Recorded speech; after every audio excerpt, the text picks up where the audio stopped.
Hi. Alrighty, we're getting ready to begin. Sorry for the delay. Thank you. Thank you guys for coming. This is our third annual Juneteenth Jam. I want to thank Jeremy Fisk for helping me put this together year after year, as well as our community partners, the PBD Museum, the Real Pirate Museum, Holy Cow, and so many others. We have these pamphlets right at this table up front. They have what's happening today. We have our keynote being delivered. Our keynote will be delivered shortly, but we have a full day of programming with music, a dance group that's coming.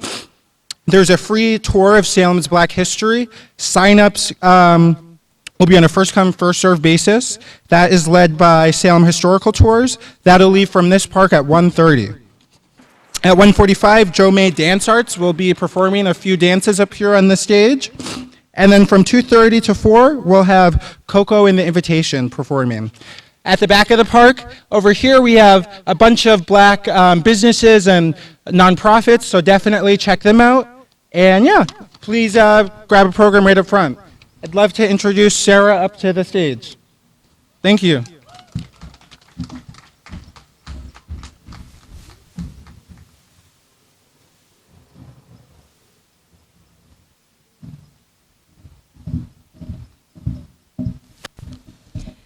Good afternoon. My name is Sarah Parker Ramond. I was born at Salem, Massachusetts, the youngest but one of 10 children of John and Nancy Ramond. Salem is 14 miles from Boston and is one of the most healthy and pleasant of the New England towns. It contains about 25,000 inhabitants who are characterized by general intelligence, industry, and enterprise, and few towns in the States can boast of more wealth and refinement than Salem. My mother was born at Newton, 7 miles from Boston, and her immediate ancestors were natives of that vicinity. Nancy Ramond is a woman possessing every characteristic which can adorn or ennoble womanhood, combined with the most indomitable energy. We were all trained to habits of industry, with a thorough knowledge of those domestic duties which particularly mark the genuine New England woman. We were taught to knit and to sew and to cook every article of food placed upon the table. Her aim seemed to be to guard and at the same time strengthen her children, not only for the trials and duties of life, but also to enable them to meet the terrible pressure which prejudice against color would force upon them. Our home discipline was what we needed, but it did not, could not fit us for the scorn and contempt which met us on every hand when face to face with the world, where we met a community who hated all who were identified with an enslaved race. While our mother never excused those who so unjustly persecuted those whose only crime was a dark complexion, her discipline taught us to gather strength from our own souls, and we felt the full force of the fact that to be Black was no crime, but an accident of birth. It seems important to state this, as prejudice against color has always been the one thing above all others which has cast a gigantic shadow over my whole life. In joy or sorrow, whether pursuing the pleasures or business of life, it has thrust itself like a huge sphinx, darkening my pathway, and at times, almost overwhelming the soul constantly called to meet such conflict. Let no one suppose that every member of the community treated us with mixed contempt and cruelty. No. Thanks to the better part of human nature, there were those who would gladly have saved us from an ordeal. But these were few, very few, only exceptions to the general rule. As a person, as a community, the most refined and most vulgar treated every colored person so far as their personal rights were concerned, worse than criminals. In such an atmosphere, so well calculated to crush out all the finer feelings and almost to make one despair, I grew to womanhood. My strongest desire through life has been to be educated.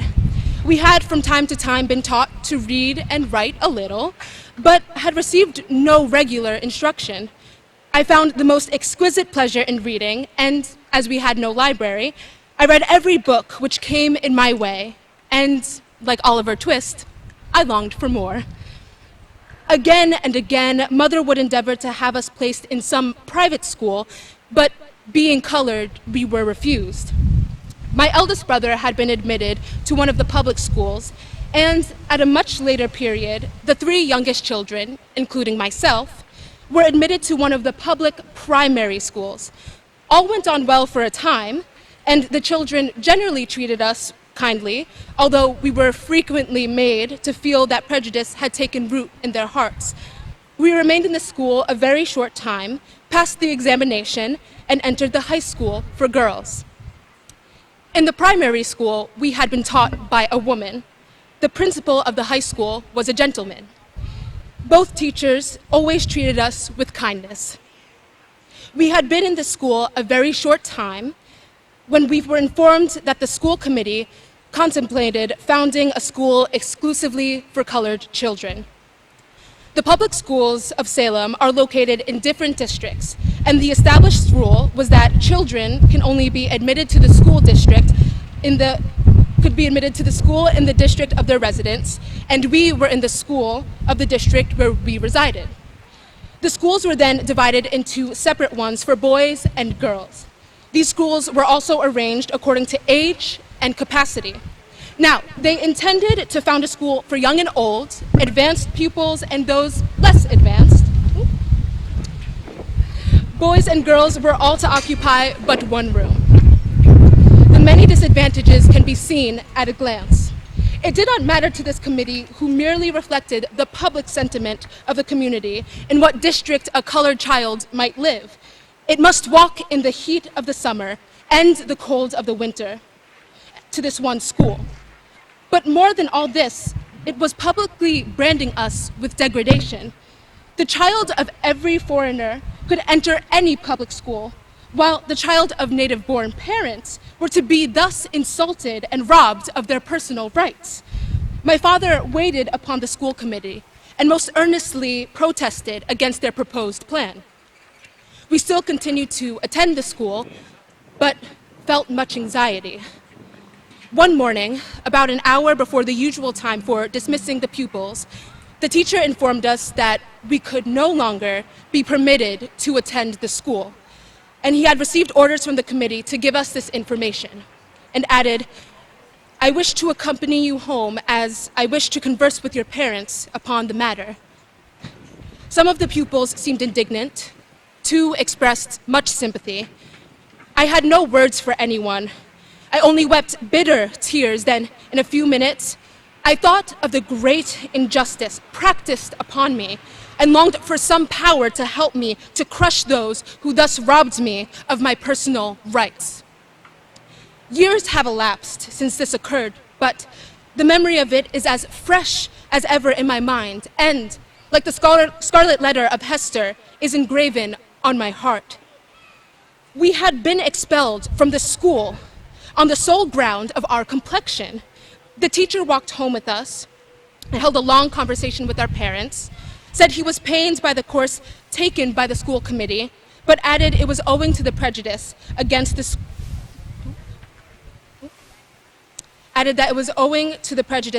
color which existed in the community. He also said we were among his best pupils for good lessons, punctuality, etc. Add to this the fact that my father was a taxpayer for years before I was born, and it will need no extra clear vision to perceive that American prejudice against free-born men and women is as deep-rooted as it is hateful and cruel. In such a community, it is always easy to call forth this feeling as the occasion may require. It is always to be felt in a greater or lesser degree. Our parents decided we should not enter an inferior, exclusive public school, and in a short time, our whole family removed to Newport, Rhode Island. Here, we met the same difficulty. The schools would not receive colored pupils.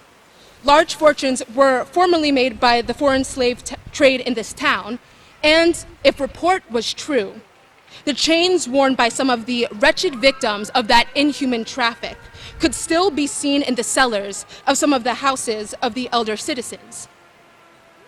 Be this as it may, the spirit of prejudice was exceedingly bitter at Newport. A private school was established by a few of the more influential of the colored citizens, and for a time, I was a pupil.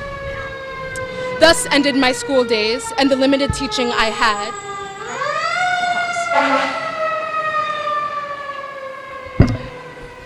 Thus ended my school days and the limited teaching I had, and its desultory character was not its only disadvantage.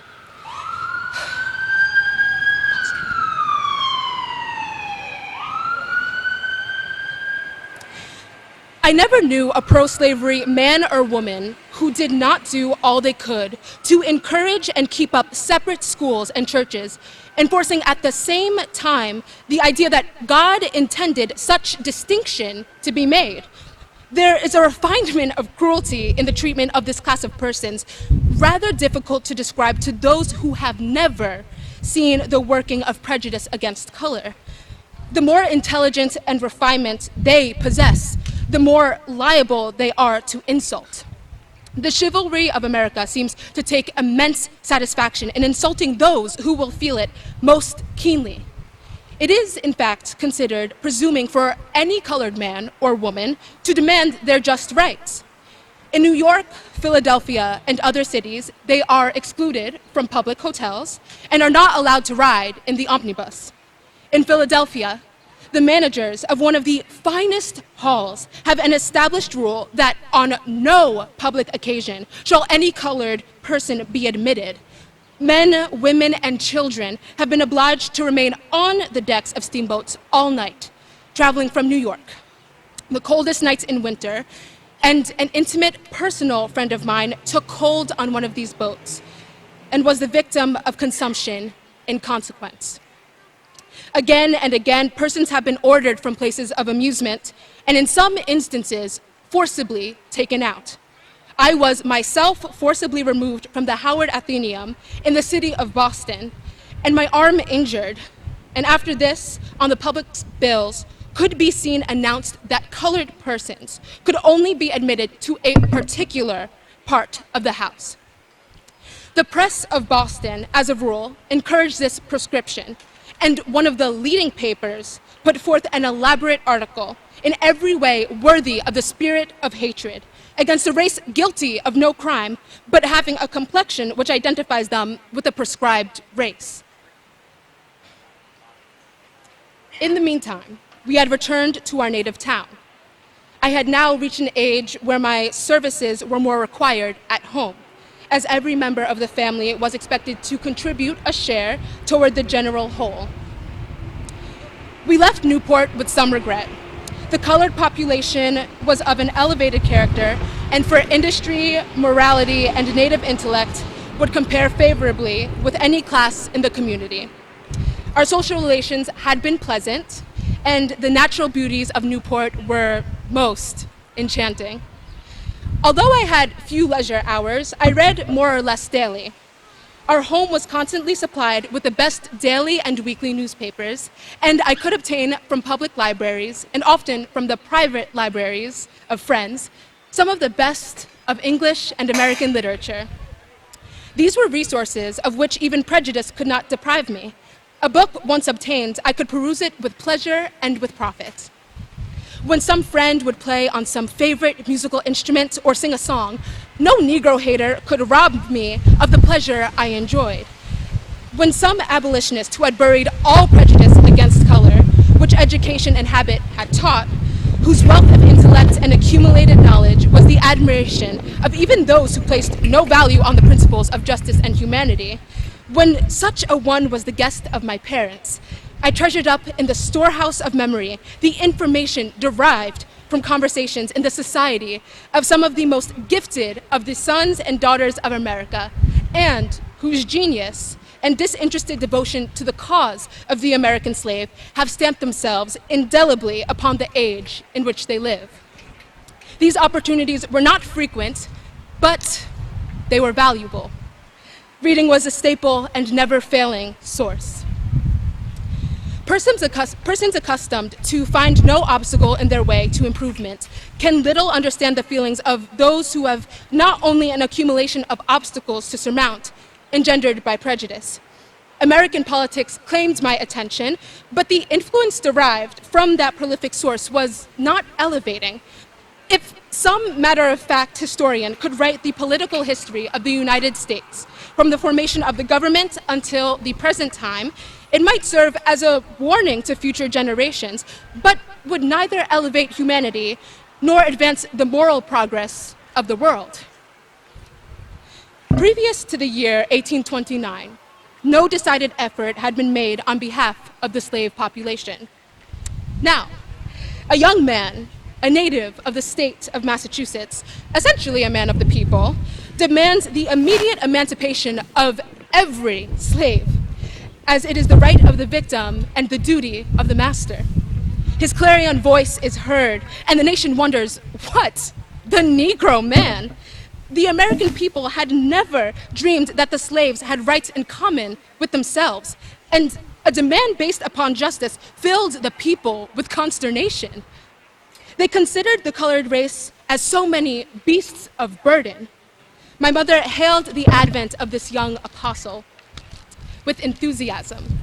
And among my earliest impressions is mingled the name of that now venerated friend of the oppressed, William L. Garrison. As years rolled on, I became more and more interested in every effort made on behalf of the enslaved. The germ of a glorious reform was now planted and had taken root. The American Anti-Slavery Society was founded based upon principles which in every age had broken the bonds of the oppressor and elevated humanity. Auxiliary societies were formed in different localities of free states, and a nucleus formed around which the Friends of Freedom had rallied. Although mobocracy and various kinds of persecution met them on every hand, all who counted the cost and were in earnest still pursued their way, trusting in the justice of their cause. My eldest brother, early in the conflict, publicly advocated the cause of his enslaved countrymen, and from my earliest days until I left the States, I have attended the public meetings of the abolitionists. I am grateful beyond expression for the many influences which led me to become familiar with the principles and mode of action destined to completely upset the vile system of American chattel slavery, which is, at the present time, demoralizing the various ramifications of this country. As time rolled on, the antagonism between freedom and slavery became more and more conflicting. I was led to investigate, to the best of my ability, that the causes from which sprang such conflicting principles. At the same time, convinced that the anti-slavery element was the only source of hope for the slave. I also endeavored to acquaint myself with the operations of the Friends of Freedom, whose principles will finally emancipate the bondman. In 1857, I was urged by a few friends to speak in public.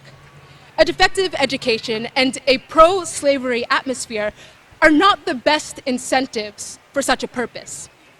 After much consideration and encouraged by one of the noblest women of my native state, one who had made many sacrifices and spent the best years of her life publicly advocating the cause of the slave, I started on my first anti-slavery tour in company with my brother, Charles L. Ramond. We traveled in the state of New York. Upon the obstacles which met me after this determination, I do not think it is necessary to dwell. I was quite determined to persevere. I was always kindly and warmly welcomed by the most earnest friends of the slave. From 1857 until within 1 week of my sailing for England, I continued to speak in public. I had an intense desire to visit England that I might, for a time, enjoy freedom, and I hope to serve the anti-slavery cause at the same time. I would like to close with a benediction of sorts that my sister and friend, Charlotte Forten, wrote for her commencement. She wrote it for teachers, but I believe that it applies to me and everyone who hears the sound of my voice. So I should like to read it over you all to close. May those whose holy task it is to guide impulsive youth fail not to cherish in their souls a reverence for truth, for teaching which the lips impart must have their source within the heart. Thank you.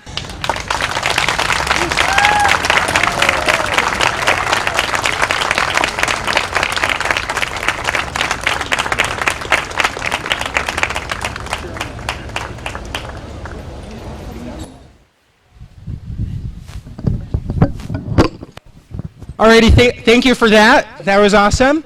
I just want to remind everyone right over here under this blue tent, you can get these free Salem 400 bucket hats with your name on it. We have ice cream from Holy Cow that's being served, also free. Lunch is on its way. That's probably them calling me. We're going to start with our reading Frederick Douglass speech. This is the meaning of 4th of July for the Negro, written and delivered by Frederick Douglass on July 5th, 1852. This is a community reading, so we're going to encourage everyone. We have packets with numbered. We'll line up here and read each paragraph. At the end of the ceremony, we have these engagement boards, and we have sticky notes, and we'll answer the questions. So, love it. If people could join, I know everyone wants to get a hat, but we're also here to read Frederick Douglass's words. So, let's do that too.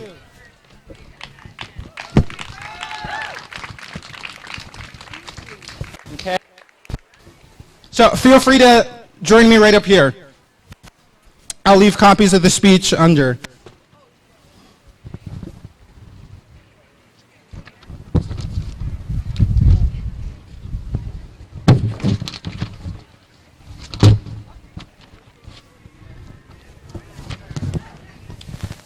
Mr. President, friends, and fellow citizens, the task before me is one which requires much previous thought and study for its proper performance.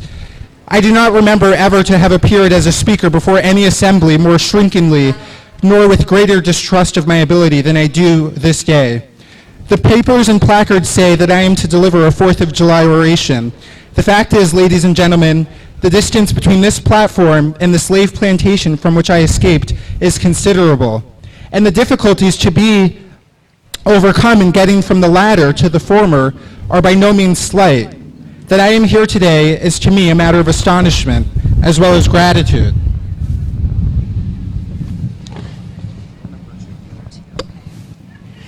This, for the purpose of this celebration, is the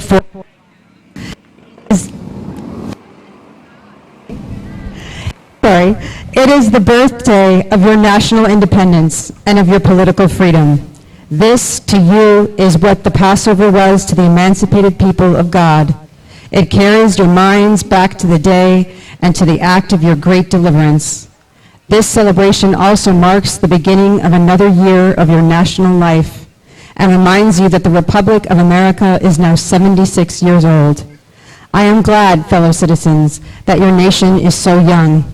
You are, even now, only in the beginning of your national career, still lingering in the period of childhood. I repeat, I am glad this is so. There is hope in the thought, and hope is much needed under the dark clouds which lower above the horizon.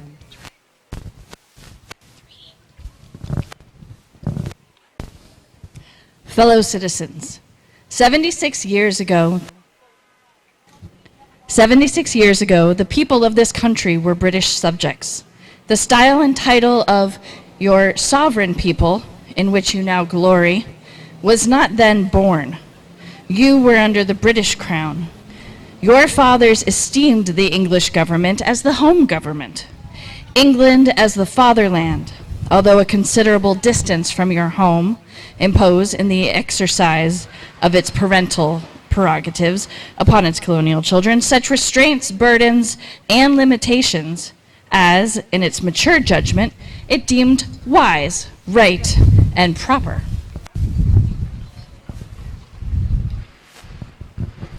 But your fathers, who had not adopted the idea of the infallibility of government and the absolute character of its acts, presumed to differ from the home government in respect to the wisdom and the justice of some of those burdens and restraints. They went so far as to pronounce the measures of government unjust, unreasonable, and oppressive, and altogether such as ought not to be quietly admitted to. I scarcely need, fellow citizens, that my opinion of those measures fully accords with that of your fathers.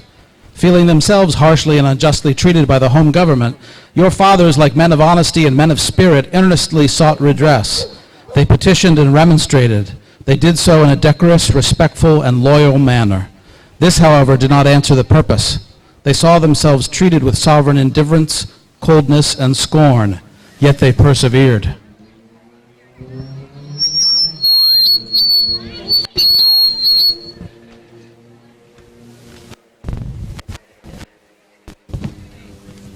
Oppression makes a wise man mad. Your fathers became restive under this treatment. They felt themselves the victim of grievous wrongs, wholly incurable in their colonial capacity. With brave men, there is always a remedy for oppression. Just here, the idea of a total separation of the colonies from the crown was born. It is a startling idea, much more so than we, at the distance of time, regard it. The timid and the prudent of that day were, of course, shocked and alarmed by it. Their opposition to the dangerous thought was earnest and powerful, but amid all their terror and affrighted voicifications against it, the alarming and revolutionary idea moved on, and the country with it.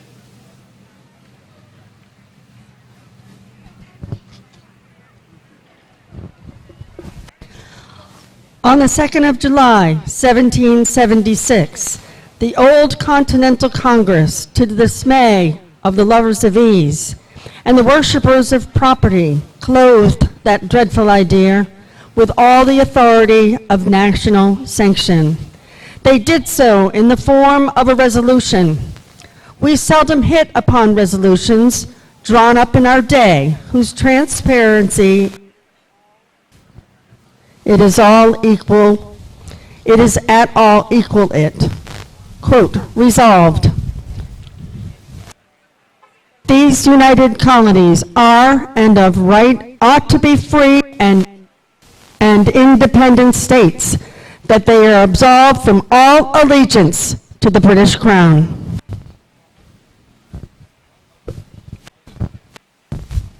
Citizens, your fathers made good that resolution. They succeeded, and today you reap the fruits of their success. The freedom gained is yours, and you therefore may properly celebrate this anniversary. The 4th of July is the first great fact in your nation's history, the very ring bolt in the chain of your yet undeveloped destiny.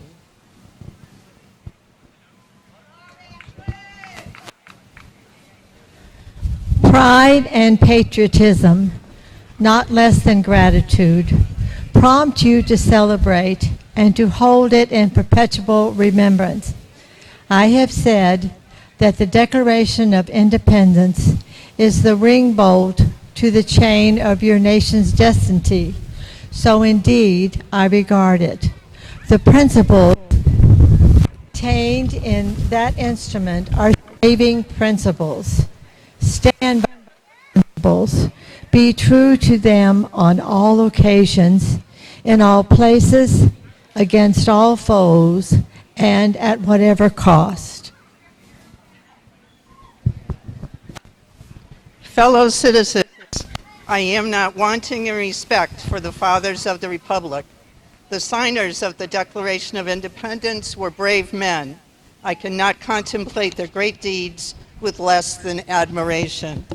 They were statesmen, patriots, and heroes, and for the good they did and the principles they contend for, I will unite with you to honor their memory.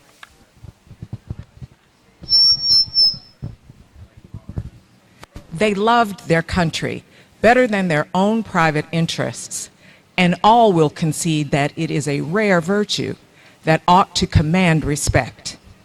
He who will intelligently lay down his life for his country is a man whom it is not human nature to despise. Your fathers staked their lives, their fortunes, and their sacred honor on the cause of their country. In their admiration of liberty, they lost sight of all other interests. They were peacemen, but they preferred revolution to peaceful submission to bondage. They were quiet men, but they did not shrink from agitating against oppression. They showed forbearance, but they knew its limits. They believed in order, but not in the order of tyranny. With them, nothing was settled that was not right. With them, justice, liberty, and humanity were final, not slavery and oppression. You may well cherish the memory of such men. They were great in their day and generation. Their solid manhood stands out the more as we contrast it with these degenerate times. How circumspect, exact, and proportionate were all their movements. How unlike the politicians of an hour. Their statesmanship looked beyond the passing moment and stretched away in strength into the distant future. Mark them, fully appreciating the hardship to be encountered, firmly believing in the right of their cause, wisely measuring the terrible odds against them. Your fathers, the fathers of this republic, laid the cornerstone of the national superstructure, which has risen and still rises in grandeur around you.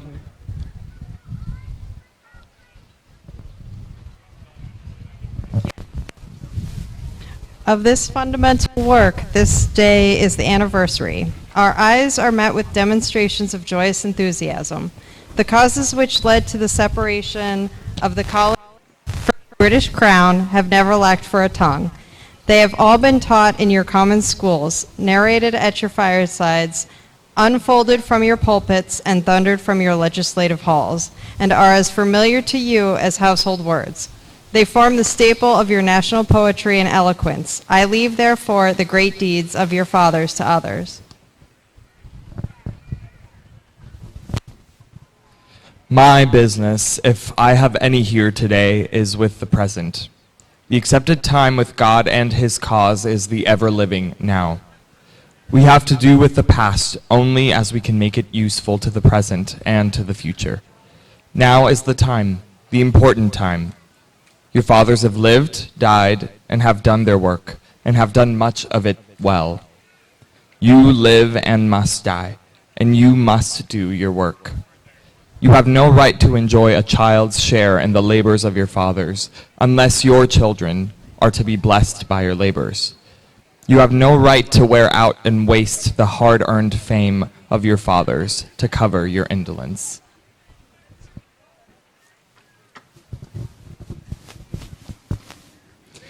Fellow citizens, pardon me. Allow me to ask, why am I called upon to speak here today? What have I, or those I represent, to do with your national independence? Are the great principles of political freedom and of natural justice embodied in that Declaration of Independence extended to us? And am I therefore called upon to bring our humble offering to the national altar and to confess the benefits and express devout gratitude for the blessings resulting from your independence to us?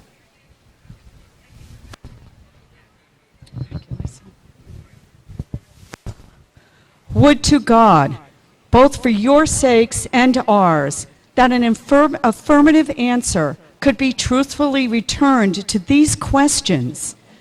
Then would my task be light, and my burden easy and delightful. But such is not the state of the case. I say it with a sad sense of the disparity between us. I am not included within the pale of this glorious anniversary. Your high independence only reveals the immeasurable distance between us.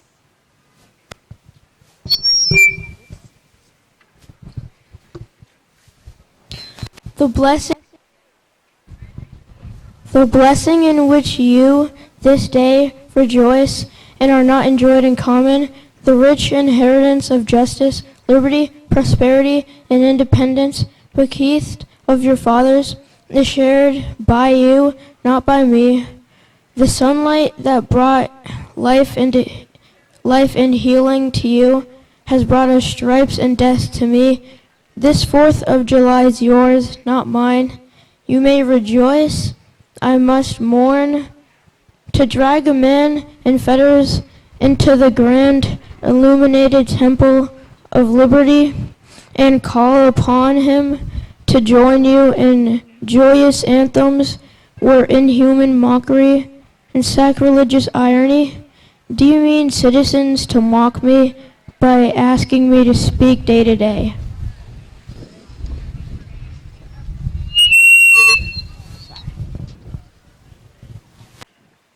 Fellow citizens, above your national tumultuous joy, I hear the mournful wail of millions, whose chains, heavy and grievous yesterday, are today rendered more intolerable by the jubilee shouts that reach them.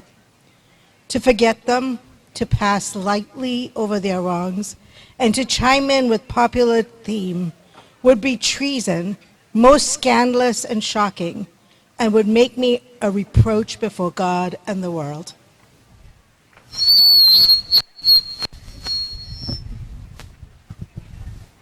My subject, then, fellow citizens, is American slavery.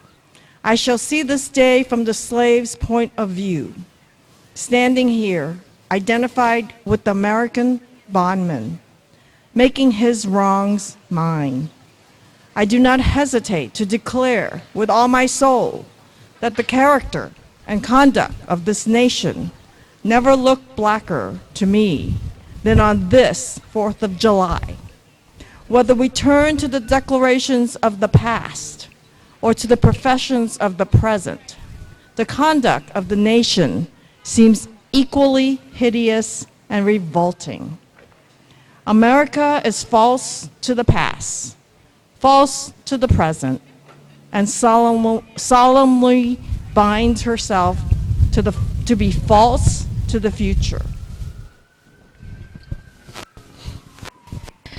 Standing with God and the crushed and bleeding slave on this occasion, I will, in the name of humanity, which is outraged, in the name of liberty, which is fettered, in the name of the Constitution and the Bible, which are disregarded and trampled upon, dare to call in question and denounce with all the emphasis I can command everything that serves to perpetuate slavery, the great sin and shame of America.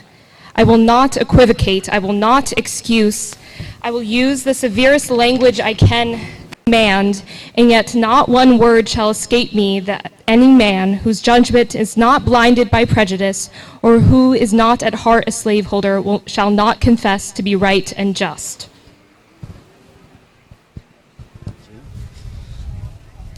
I fancy I hear someone of my audience say, it is just in this circumstance that you and your brother abolitionists fail to make a favorable impression on the public mind.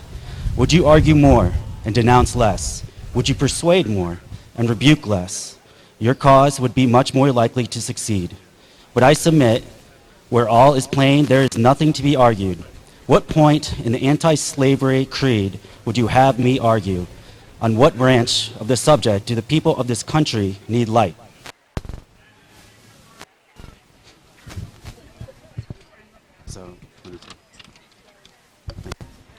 May I encourage many of you to come up and read. May I undertake, is this right? I think so. May I undertake to prove that the slave is a man. The slaves themselves acknowledge it in the for their government. They acknowledge it when they punish disobedience on the part of the slave. There are 72 crimes in the state of Virginia which, if committed by a black man, subject him to the punishment of death, while only 2 of the same crimes will subject a white man to the like punishment. What is this but the acknowledgement that the slave is a moral, intellectual, and responsible being? Southern statute books are covered with enactments forbidding, under severe fines and penalties, the teaching of the slave to read or write. When you can point to any such laws in reference to the beasts of the field, then I may consent to argue the manhood of the slave. When the dogs in your streets and when the fowls of the air, when the cattle on your hills, when the fish of the sea and the reptiles that crawl shall be unable to distinguish the slave from a brute, then I will argue with you that the slave is a man. Is astonishing that while we are plowing, planting, and reaping, using all kinds of mechanical tools, erecting houses, constructing bridges, building ships, working in metals of brass, iron, copper, silver, and gold, that while we writing and ciphering, merchants and secretaries, having among us lawyers, doctors, ministers, poets, authors, editors, orators, and teachers, that while we are engaged in all manner of enterprises to other men, digging gold in California, capturing the whale in the Pacific, feeding sheep and cattle on the hillside, living, moving, acting, thinking, planning, living in families as husbands, wives, and children, and above all, confessing and worshiping the Christian's God, and looking hopefully for life and immortality beyond the grave. We are called upon to prove that we are men.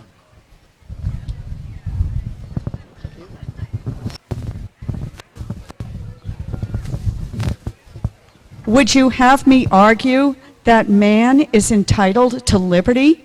That he is the rightful owner of his own body? You have already declared it. Must I agree the wrongfulness of slavery? Is it to be settled by the rules of logic and argumentation as a matter beset with great difficulty involving a doubtful application of the principle of justice, hard to be understood? How should I look today in the presence of Americans to show that men have a natural right to freedom? To do so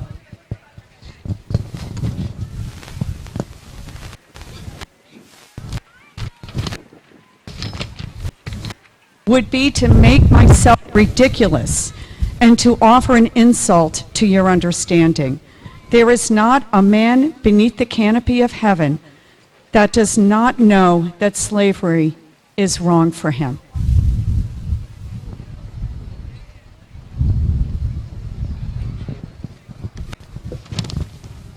What?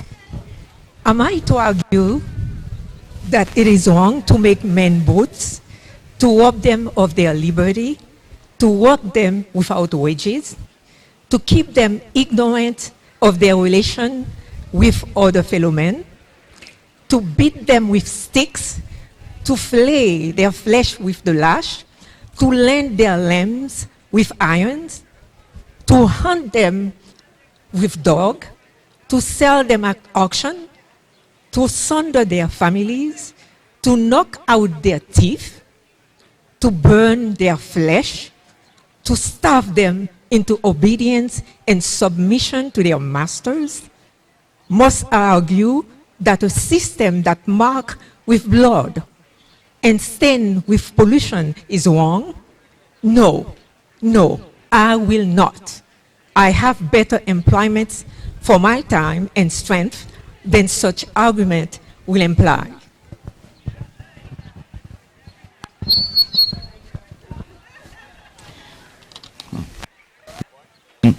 What then remains to be argued?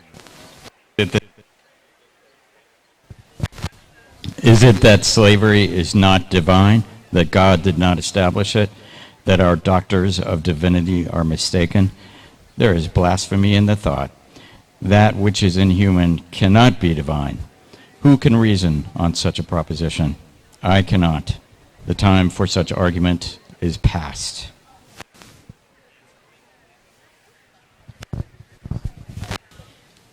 At a time such like this, scorching irony, not convincing argument is needed. Oh, had I the ability and could reach the nation's ear, I would today pour out a fiery stream of biting ridicule, blasting reproach, withering sarcasm and stern rebuke. For it is not light that is needed, but fire. It is not a gentle shower, but thunder. We need the storm, the whirlwind, and the earthquake. The feeling that the nation must be quickened, the conscience of the nation must be roused, the propriety of the nation must be startled, the hypocrisy of the nation must be exposed, and its crimes against God and man must be proclaimed and denounced.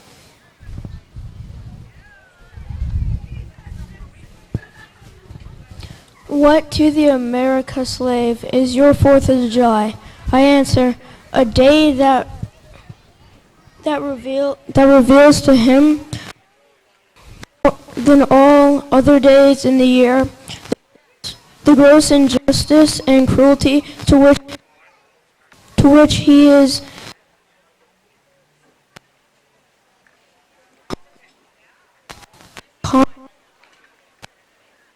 Which one are you on? This one? Yeah. Here, take a step forward. The mic. Okay.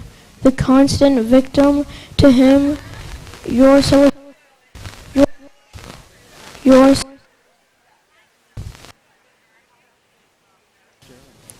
celebration is a sham. Your liberty and unholy license, your national greatness, swelling vanity, your sound of rejoicing are empty and heartless. Your denunciations of tyrants, brass-fronted impudence, your shouts of liberty and equality, hollow mockery, your prayers and your hymns, your sermons, your thanksgivings, with all your religious parade, solemnity, are to him mere bombast, fraud, deception, empathy, hypocrisy, a thin veil to cover up crimes which would disgrace another nation of savages.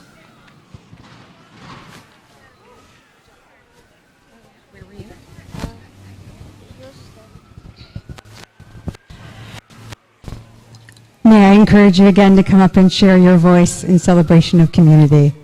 There is not a nation on earth guilty of practices more shocking and bloody than there are people of these United States at this very hour. Go where you may, search where you will, roam through all the monarchies and despotisms of the world, search out every abuse, and when you have found the last, lay your facts by the side of the everyday practices of this nation, and you will say with me that for revolting barbarity and shameless hypocrisy, America reigns without rival. Which one did you just remember?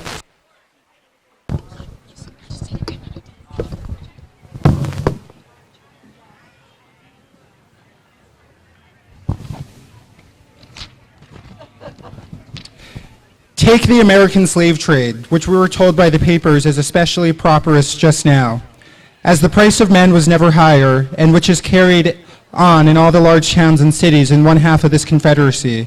This trade is one of peculiarities of American institutions. In several states, this trade is a chief source of wealth. It is called the internal slave trade.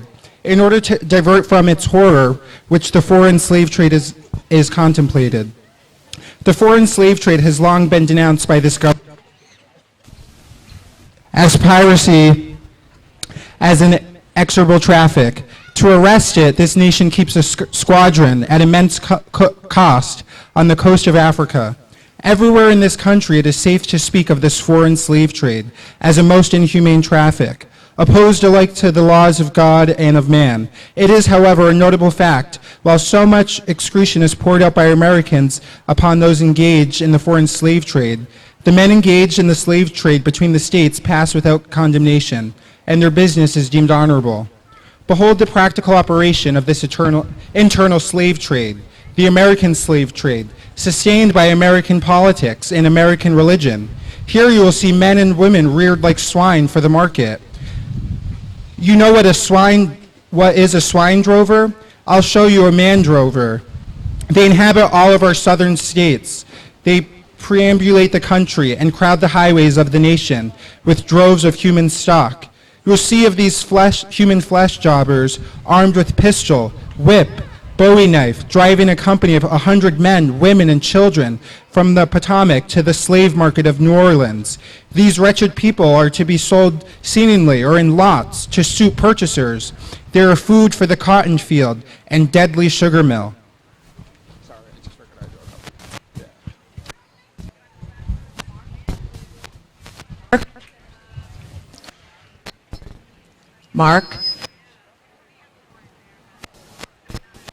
Mark had procession as it moves wearily along, and the inhuman wretch who drives them. Hear his savage yells and his blood-chilling oaths as he hurries on its affrighted captives. There, see the old man with locks thinned and gray. Cast one glance, if you please, upon that young mother whose shoulders are bare to the scorching sun, her briny tears falling on the brow of the babe in her arms. See, too, that girl of 13, weeping, yes, weeping, as she thinks of her mother from whom she has been torn. The drove moves tardily. Heat and sorrow have nearly consumed their strength. Suddenly you hear a quick snap, like the discharge of a rifle. The fetters clank, and the chain rattles simultaneously. Your ears are saluted with a scream that seems to have torn its way to the center of your soul. The crack you heard was the sound of the slave whip. The scream you heard was from the woman you saw with the babe. Her speed had faltered under the weight of her child and her chains. That gash on her shoulder tells her to move on.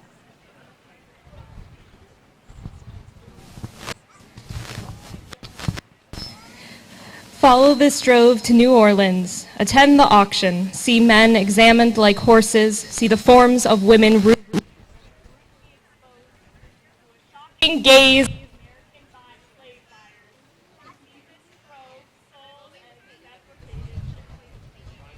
Yeah, okay, wait, it works. Do you want me to speak? Okay. See this drove, sold and separated forever, and never forget the deep, sad sobs that arose from that scattered multitude. Tell me, citizens, where under the sun you can witness more fiendish and shocking. Yet this is but a glance at the American slave trade as it exists at this moment in the ruling part of the United States.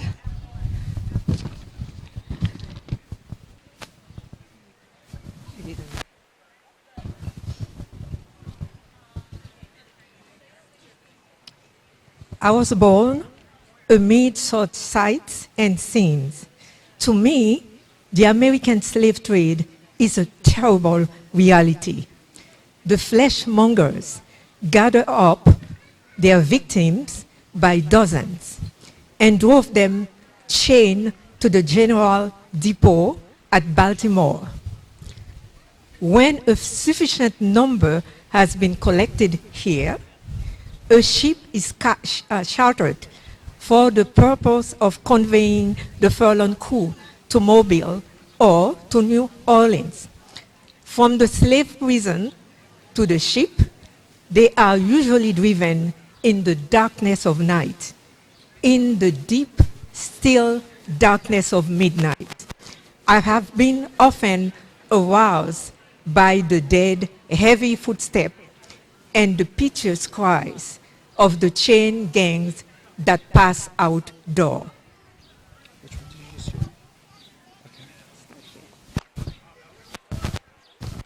Fellow citizens, this murderous traffic is today in active operation in this boasted republic.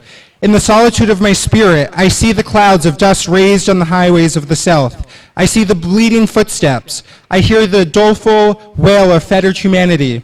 On the way to the slave markets, where the victims are to be sold like horses, sheep, swine, knocked off to the highest bidder, there I see the tenderest ties ruthlessly broken to gratify lust, caprice, and rapacity of the buyers, sellers of men. My soul sickens at sight. But a still more inhumane, disgraceful, and scandalous state of things remains to be presented.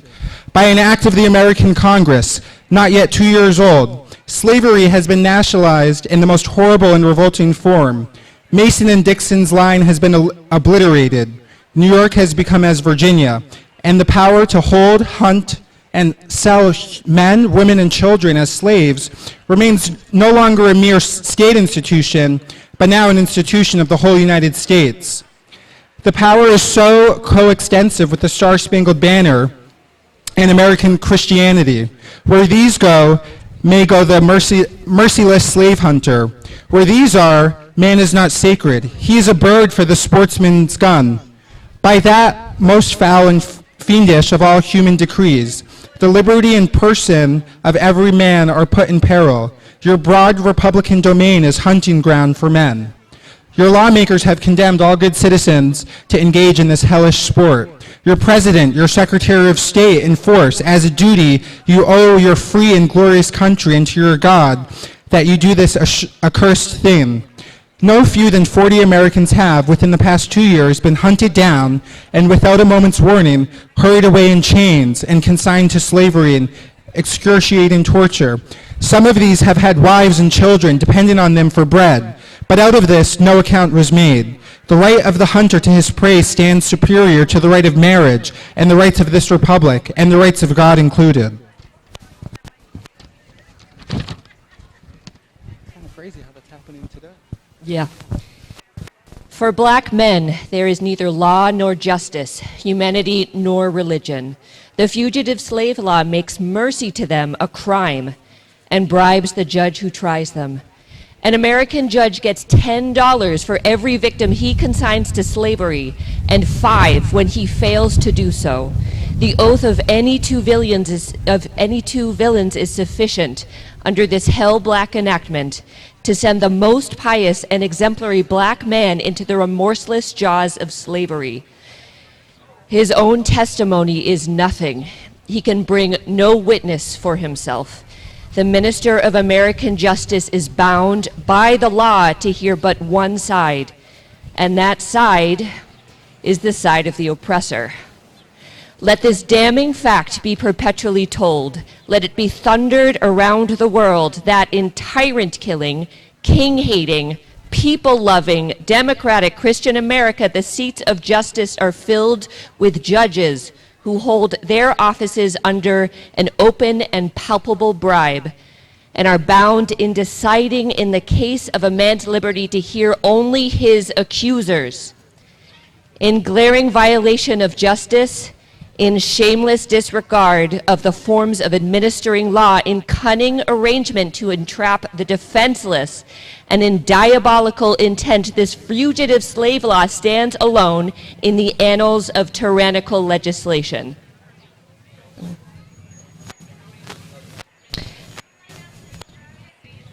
How long should I go? Okay. Sorry about that. Americans, your Republican politics, not less than your Republican religion, are flagrantly inconsistent. You boast of your love of liberty, your superior civilization, and your pure Christianity, while the whole political power of the nation is solemnly pledged to support and perpetuate the enslavement of 3 million of your countrymen. You hurl your anathemas at the crowned-headed tyrants of Russia and Austria, and pride yourselves on your democratic institutions, while you yourselves consent to be the mere tools and bodyguards of the tyrants of Virginia and Carolina. I can do another one if you want. Okay, I'll do one more. You invite to your shores fugitives of oppression from abroad, honor them with banquets, greet them with ovations, cheer them, toast them, salute them, protect them, and pour out your money to them like water. But the fugitives from your own land, you advertise, hunt, arrest, shoot, and kill. You glory in your refinement and your universal education, yet you maintain a system as barbarous and dreadful as ever stained the character of a nation, a system begun in avarice, supported in pride, and perpetuated in cruelty. You shed tears over fallen Hungary and make the sad story of her wrongs and the theme of your poets, statesmen, and orators, till your gallant sons are ready to fly arms to vindicate her cause against the oppressor. But in regard to the 10,000 wrongs of the American slave, you would enforce the strictest silence and would hail him as an enemy of the nation who dares to make those wrongs the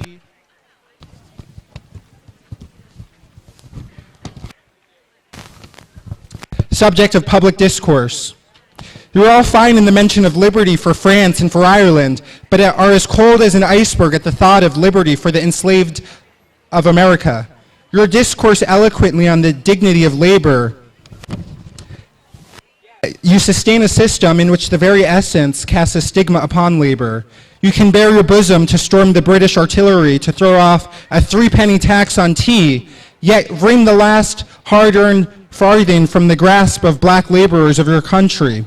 You profess to believe that one of blood God made all nations of men dwell on the face of all the earth, and hath commanded all men everywhere to love one another. Yet you notoriously hate, and in glory in your hatred, all men whose skin are not colored like your own. You declare before the world, and are understood by the world to declare, that you hold these truths to be self-evident, that all men are created equal and endowed by the Creator with certain inalienable rights, and that among those are liberty, life, and the pursuit of happiness. Yet you hold securely in bondage, which according to your own Thomas Jefferson, is worse than ages of that which your fathers rose in rebellion to oppose, a seventh part of the inhabitant of your country.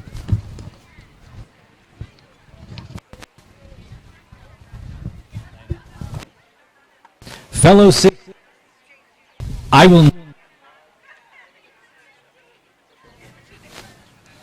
will not enlarge further on your national inconsistencies. The existence of slavery in this country brands your republicanism a sham, your humanity pretense, and your Christianity a lie. It destroys your moral power abroad. It corrupts your politicians at home. It saps the foundation. It makes name a hissing by word to a mocking earth. It is the agnostic force in your government, the only thing that seriously disturbs and endangers your union. It fetters your progress.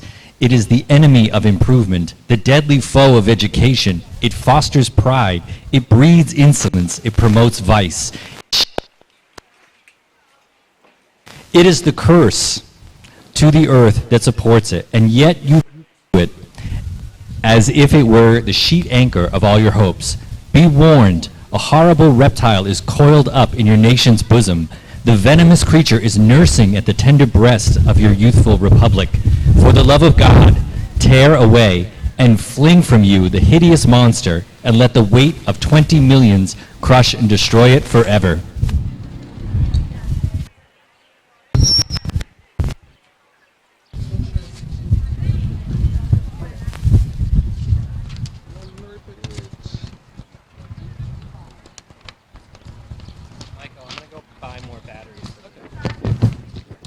But it is answered in reply to all of this that precisely what I have denounced is in fact guaranteed and sanctioned by the Constitution of the United States.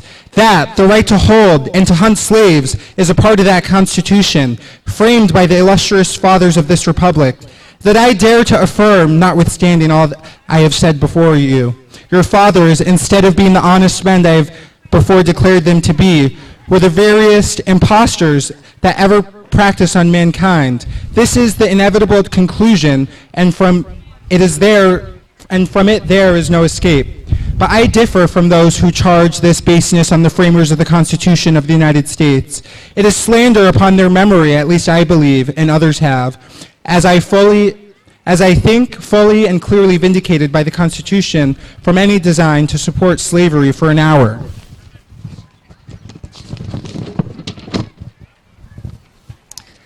Allow me to say,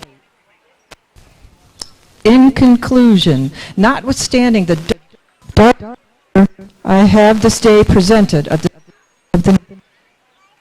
why is it not working? But I do not despair of the right here. There are forces in operation which must inevitably work the downfall of slavery.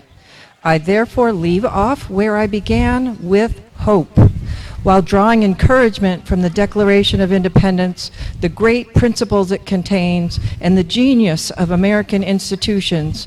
My spirit is cheered by the obvious tendencies of the age. Nations do not now stand in the same relation to each other that they did ages ago. No nation can now shut itself up from the surrounding world and trot round in the same old path of its fathers without interference. The time was when such could be done, but a change has now come over the affairs of mankind. Walled cities and empires have become unfashionable. The arm of commerce has borne away the gates of the strong city. Intelligence is penetrating the darkest corners of the globe. Wind, steam, and lightning are its chartered agents. Oceans no longer divide, but link nations together. From Boston to London is now a holiday excursion. Space is comparatively annihilated. Thoughts expressed on one side of the Atlantic are distinctly heard on the other. In the fervent aspirations of William Lord Garrison, I say, and let every heart join in saying it. Join me, Michael. Oh, Godspeed, the day when human blood shall cease to flow, in every clime be understood the claims of human brotherhood, and each return for evil good, not blow for blow. That day will come, all feuds to end, and change into a faithful friend each foe. Thank you. Alrighty, well, right over here we have 3 different quotes from this speech, so I encourage you throughout the day. We have some sticky notes to answer the question. We have lunch is still being served. Took a break on the ice cream until we're done with lunch. Our next group will be up here at 1:45, so feel free to shop our local black businesses, our nonprofits. If you're getting hot, the Real Pirate Museum is offering 20% today, so go there, check it out. It's a really cool museum. And take advantage of all our free activities and giveaways. Thank you so much.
could you? How could you? Njalo njalo ngizwizwi lakho likhaya emoyeni njengengoma ethule lithi buyela kodwa izindlela zivalekile ngisele nemkhondo ezinyembezi zami njalo njalo ilanga liyaphuma kodwa kimi kusebusuku obungapheli ngikhumbula uthando lwalungapheli lwaphenduka uthuli phakathi kwezandla zami njalo njalo ngizama ukukhohlwa kodwa inkumbulo iyaphikelela ifana nomfulo ngaphela ogeleza phakathi kwenhliziyo yami njalo njalo ngiyakuthanda ngisho noma ungasekho eduze ngoba uthando lwangempela lufile luhlala njalo njalo njalo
Blue skies smiling at me,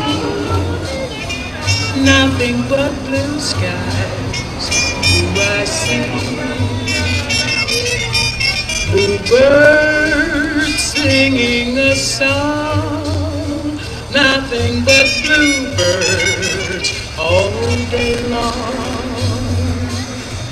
Never saw the sun shining so bright, never saw things going so right. Noticing the days hurrying by, when you're in love, my how they fly. Blue days, all of them gone, nothing but blue skies from now on.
Again, my name is Lisa Chandler. It is Joe May Dance,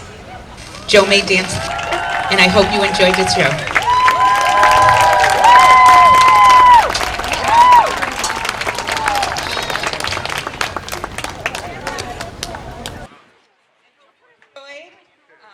My name is Lisa Chandler. It is Joe May Dance,